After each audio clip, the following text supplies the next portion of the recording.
জয় গোপাল। বড়দের আমার প্রণাম এবং ছোটদের আমার ভালোবাসা জানিয়ে গোপালের নির্দেশ চ্যানেলে আজ আপনাদের সঙ্গে আরও একটি নতুন ভিডিও শেয়ার করছি। আর আজ আমি যে ভিডিওটি শেয়ার করছি এটা পৌষ সংক্রান্তির দিনের ভিডিও।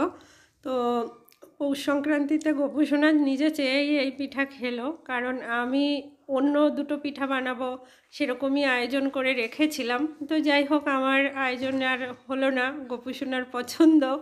এখন কি করা যাবে, গোপু সোনার যা পছন্দ সেটাই করা হবে।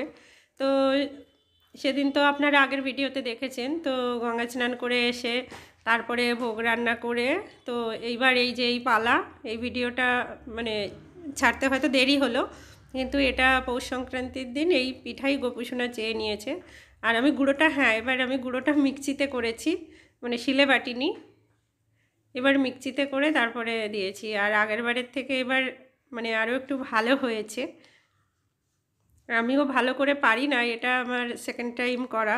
আগে একবার করেছিলাম আর এই এই যে একবার করছি, কিন্তু ভালোই আগুন জ্বলছে। তা আমার সাজটা যত বড়, মানে গোপু সোনা তো একটু বড় পিঠা খেতে চেয়েছে, তো উনুনটা ছোট হয়ে গিয়েছে, মানে সেইটার জন্য একটুখানি অসুবিধা হয়। আর একটু বড় উনুন হলে ভালো হতো।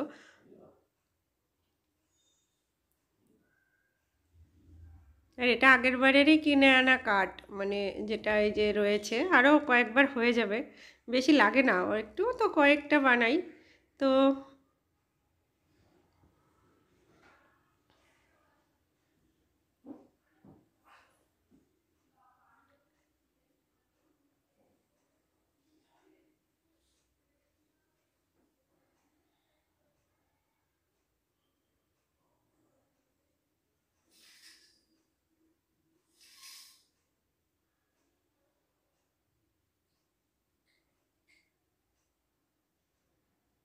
পুরো ছড়িয়ে ছিটিয়ে একদম, মানে লাস্ট অবধি তো আমার জামা টামাতেও লেগে গেছে, মানে গুঁড়োগুলো ফোঁটা ফোঁটা পড়ে।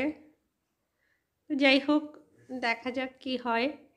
এবার শুরু করলাম গোপু সোনার নাম করে।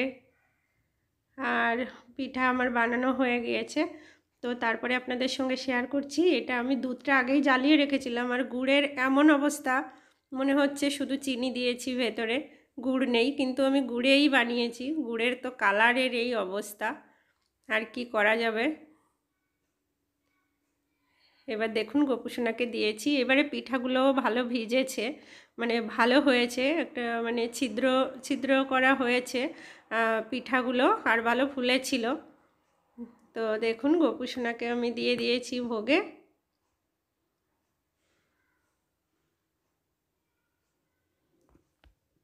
আর আমি এক হাতের মোজা খুলে দিয়েছি আর এক হাতের মোজা পরিয়ে রেখেছি, কারণ ডান হাতটাকে খুলে দিলাম, ঠান্ডা আছে সেই কারণে। সুরভি মাতাকেও দর্শন করুন। গোপু সোনার এই পিঠাই লাগবে এবং আজকেই লাগবে। আমি পুলি পিঠা, তারপরে পাটিসাপটা পিঠা এগুলো বানাবো বলে আমি আগের দিন ভাবছি এগুলো বানাবো, তো আমি সেই মতো আয়োজন করে রেখেছিলাম যে পরের দিন আমি করে দেব, মানে সংক্রান্তির দিন। তো সেটা তো আর হলো না।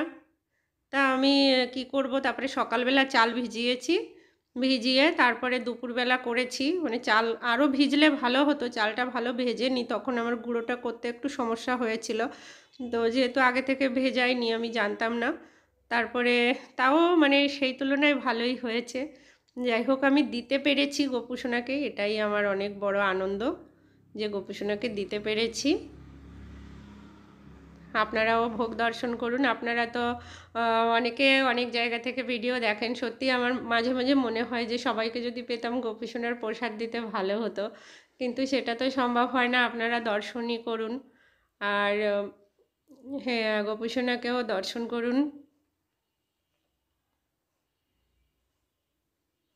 হ্যাঁ, আমি এই পিঠাটা রাত্রে দিয়েছিলাম, তারপরে যাই হোক আমি 10টা সাড়ে 10টা অবধি মানে এই পিঠা প্রসাদ দিয়েছি। তো যাই হোক, যে কয়জনকে দিতে পেরেছি তো দিয়েছি প্রসাদ। আর ভালোই মানে হয়ে গেছে কয়েকজনের। তো যাই হোক, প্রসাদও আমার রাত্রে সবাইকে দেওয়া হয়ে গিয়েছিল। আর আপনারা যে যেখান থেকেই দেখছেন সবাই খুব ভালো থাকবেন, সুস্থ থাকবেন। আজ এই পর্যন্তই, কথা হবে পরবর্তী আরেকটি ভিডিওতে। নমস্কার।